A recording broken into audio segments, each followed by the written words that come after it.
From little things, big things grow. From little things, big things grow. 24 to 2, very grey-looking Monday afternoon over the city. And today we're announcing another winner of the 3RW Momentum Energy Small Business Awards, which I love doing, and the recipient is Christine Smith. Her company, Great Ocean Stays. I'll let Christine tell you about it in just a second. Representing the Victorian Government is Rohini Kapadath. Rohini, welcome back. Thank you, Dennis. And as always, Momentum Energy behind Small Business, Managing Director Paul Geeson. Good afternoon. Good afternoon, Dennis. Christine, tell us about Great Ocean Stays. Thank you, Dennis. Well, first of all, I would like to thank you for this opportunity, and also I'm very grateful to Momentum Energy for providing me with this award. It's an exciting time for Great Ocean Stays and also for the Bellarine Peninsula.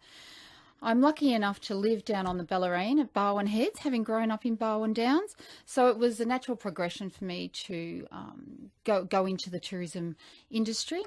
So some years ago, I began a holiday accommodation business called Great Ocean Stays.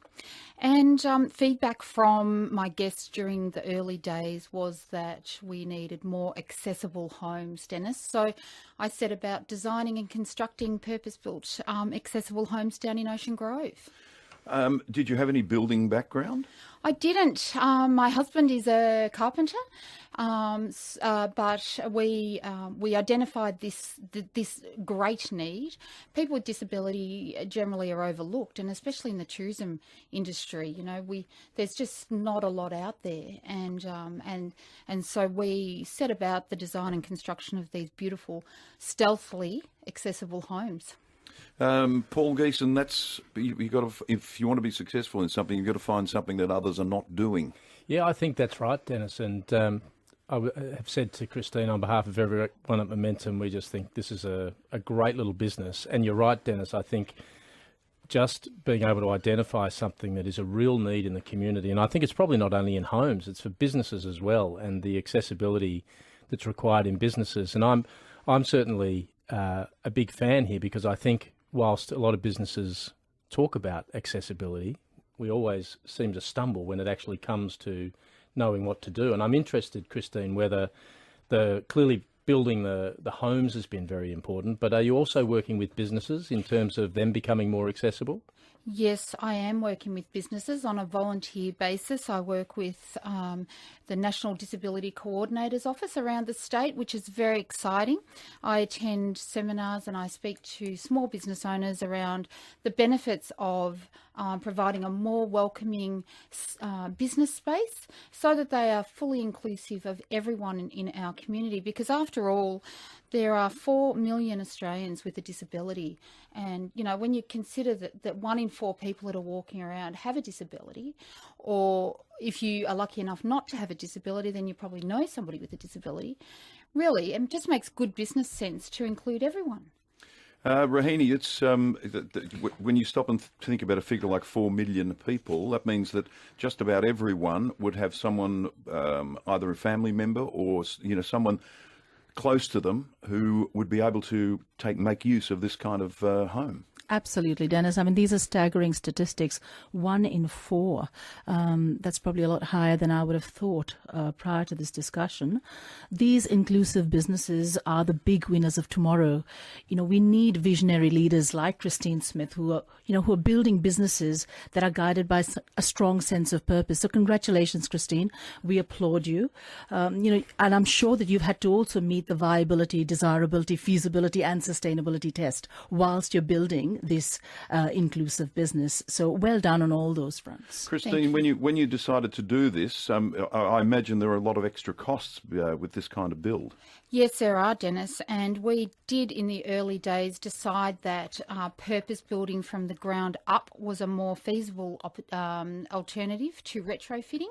Retrofitting is quite often a lot more expensive.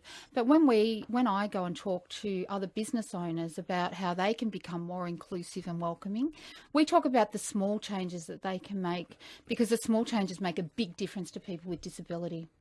What potential is, I mean, you've got this up and running here, but what potential is there nationally or even internationally? Well, Dennis, I am passionate about our world being more accessible. There needs to be more people like myself out there talking about accessibility, talking about the changes that can be made to create a more welcoming environment for everybody. My passion and my goal locally is on the Geelong and Bellarine. And I want that area to be known as the tourism hotspot for accessibility, not just for our beaches, not just for our beautiful wineries and all the other fantastic things that we have in Geelong and the Bellarine. So where will people find Great Ocean Stays homes? People will find Great Ocean Stays homes in Ocean Grove. We are currently finishing our fourth fully accessible home, which will have a pool with a hoist system. We will then be moving to Geelong, where we will be purpose building more accessible homes, and we will be expanding throughout regional Victoria after that.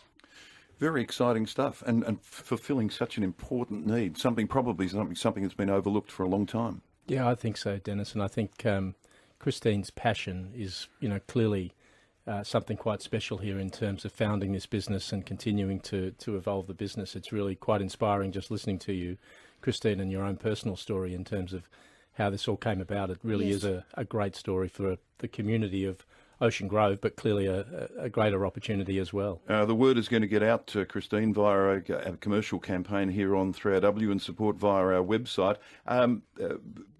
How many people are you employing? Where do you see it going? Or do you just want to get it right for just around this region? I want to see it right everywhere. I want to spread the word about accessibility, because people with disability want to do all the same things as people that are able-bodied. We need to talk about this, needs to be discussed more and brought to the fore. We need to recognise that our community can be more accessible, and it is my passion and my desire to speak to as many people as I can to think about how they can be more welcoming in their own businesses, just as I have done in mine. Andrew is online, would like to talk to you. Hi, Andrew. Hi. Good afternoon. Good work you're doing. You can give the Geelong Council a good listen. Down in Dented Heads, the area. They put in a portable toilet 15 years ago. No wheelchair access, nothing for the disabled.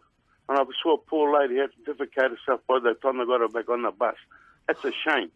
That's very unfortunate, Andrew. So do you get councils coming to you saying, how can we do things better? I haven't yet. I am working with the council currently. I am a board member for Tourism Greater Geelong and the Bellarine. So that is a fantastic platform for me to be able to talk with other people, including the council, about how we can create some really great little tourism attractions in our area to just what this gentleman has just said then. Create a more welcoming region for all. And from what Andrew's talking about, it would be wonderful for people who do have a disability to not go out worried that something like what he was just talking about is going to happen, so they can go out and relax. Part of the business plan of Tourism Greater Geelong and the Bellarine includes accessibility, which is really fantastic, and I'm so encouraged by that. Both the one-year action plan and also the longer-term strategic direction of the region around accessibility has been noted, and we are talking with business owners not only in the tourism space but all businesses about how they can look at their own spaces. Christine, congratulations to you. Paul Geeson, I think this is the winner of the most passionate winner of the Small Business Award. Yeah, without a doubt. It's that's why we do this, Dennis, and hearing these great stories. This is a Winks type story. It's a Winks type story. Yeah, by a mile, the passion meter. Yes, indeed. Rahini, good story, eh? Of course. And, Christine, let me just inform you about the Victorian Government's social enterprise strategy, the first of its kind in Australia, developed to improve and expand upon this sector, which is a growing sector.